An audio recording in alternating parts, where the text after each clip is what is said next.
short presentation about ghai. Can you help me with that, please? ghai is our foundation called HIV and AIDS Initiative. And what we do, like I was talking about that sister that helps us, is that we go to Lagos State University Teaching Hospital to visit those that are living with HIV and AIDS. That was how we started in 2008, but it has metamorphosized over the years. And we go there and we counsel those that are living with HIV and AIDS. We actually have their matron here with us. Sister Shabi, are you here? Can you just, let's have you. That is the matron in Lagos State University Teaching Hospital in Ikeja. She's a matron of that department where she handles those that are living with HIV and AIDS. And so when we started in 2008, we started by doing that, going to visit them twice a month. We visit the children and also the adults that are living with HIV and AIDS. We do what we call HIV and AIDS counseling for them. We go to visit the children in school. But over the years, like I said, it has metamorphosized, and I'm calling it breaking new frontiers. When we realized that the numbers of children living with HIV and AIDS have increased, we decided to start visiting schools. And so you see here, we started with hospital visitation. We also do empowerment of the women. Some of the women that were empowered are here, but I don't want to embarrass them, so I want them to stand up. And right now, something came to our notice.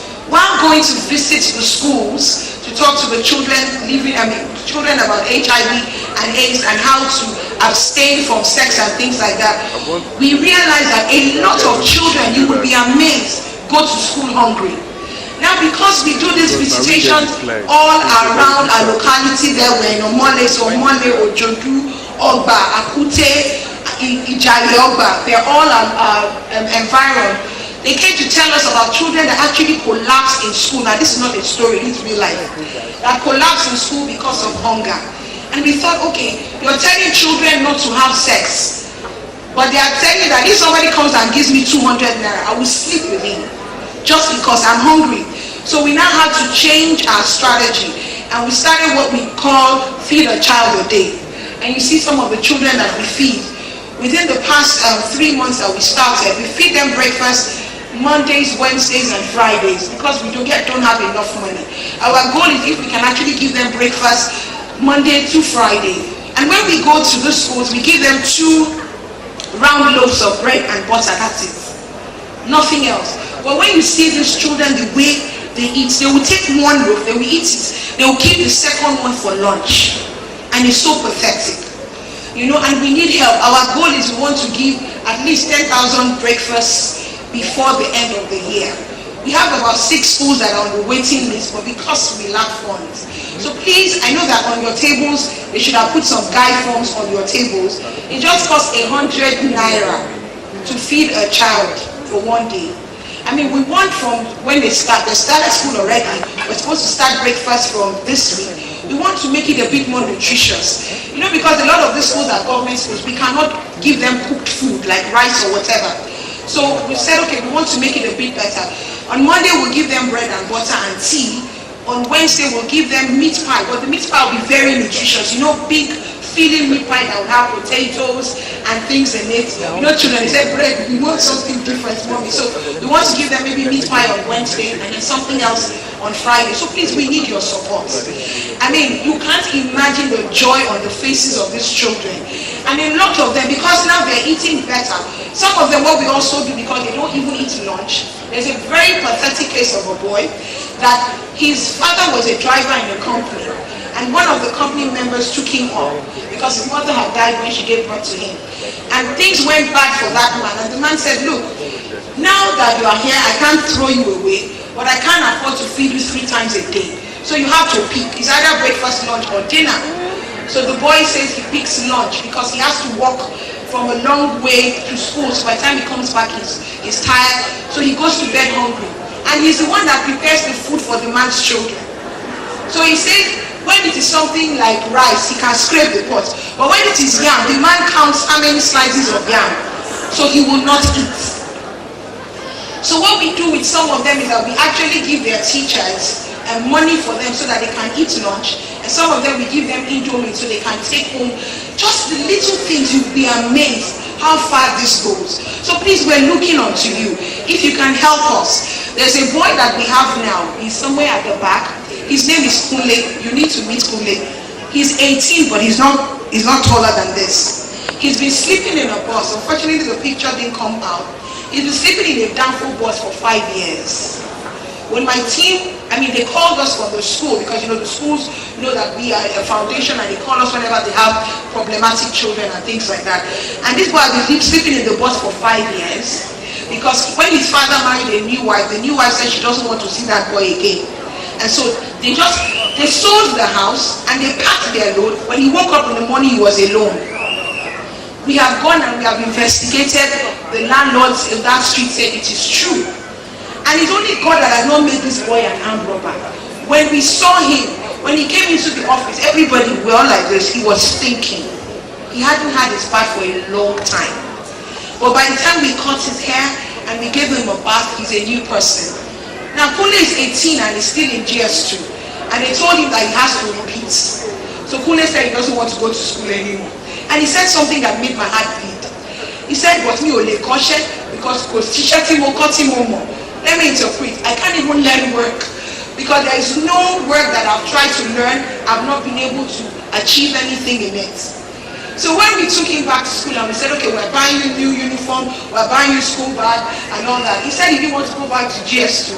So when we took him to find his class, my team members, he had turned his name from GS to A. So they were looking for his name, because he didn't want to go back to GS. But with much counseling and everything, he's finally agreed. We told him we're getting him a lesson teacher. So he'll come to the office after school, because it's in Ojodu Grammar School.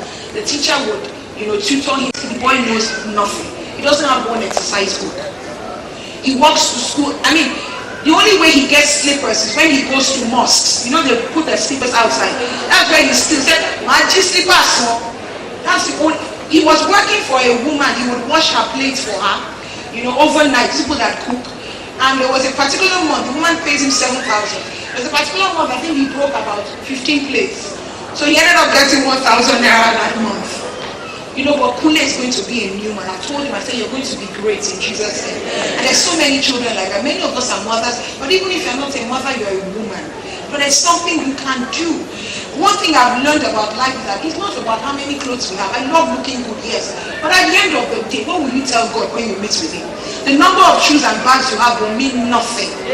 But the fact that you have impacted some people, you cannot imagine when we go to these schools and when we go to these communities, the way the children rejoice and they're screaming, "Mommy, mommy," you think, what are we even doing? And also we have a school bag pack that we're doing now. Right now we have about 100 bags, but we want to have 500 bags, because we have about 1,260 children that are enrolled in this program. The school bag has exercise books in it, has 6 biros, 6 pencils, eraser, just your basic school bag, things they would need for school, and the school sandal. Everything is 2,500. If you feel you can do the whole pack, that would be fantastic. If you feel you can do just exercise books, or you can do whatever you can do, there's something you can do. Please visit the ghai stand, during the time when we have visited the stand, and God will bless you. We also have something that we call the necessity pack. Now you can realize that a lot of young ladies don't have that. 40, 50, and because of that, they get into, I can't bore you with stories, but things like even just bra, even just underwear. So we have a basic necessity bag, whereby you have 3 bras, 4 pants, there's slippers, we have 4 change of clothes, underwear, vests, and things like that. So whatever you can do, that my sister that we said is a partner, she loads us with clothes. And so many of us that your clothes, you've not worn them in 6 months. They should be given out. Please. So please, we have some cards on your table. We said we want your discard clothes. But not the torn ones, not the ones that have discolored. We are not recycling them. We want good clothes that the children and their parents will be happy about. Please just call us. Our email address is there. Our phone numbers are there. The ghai people should be going about right now to collect funds from people, or talk to people who have interest in supporting us in this. And the Lord will bless you real good in Jesus' name. Can I see your hands up if you want to support ghai in any way? Mrs. Imodu, where are your ghai team, please? Their hands up here.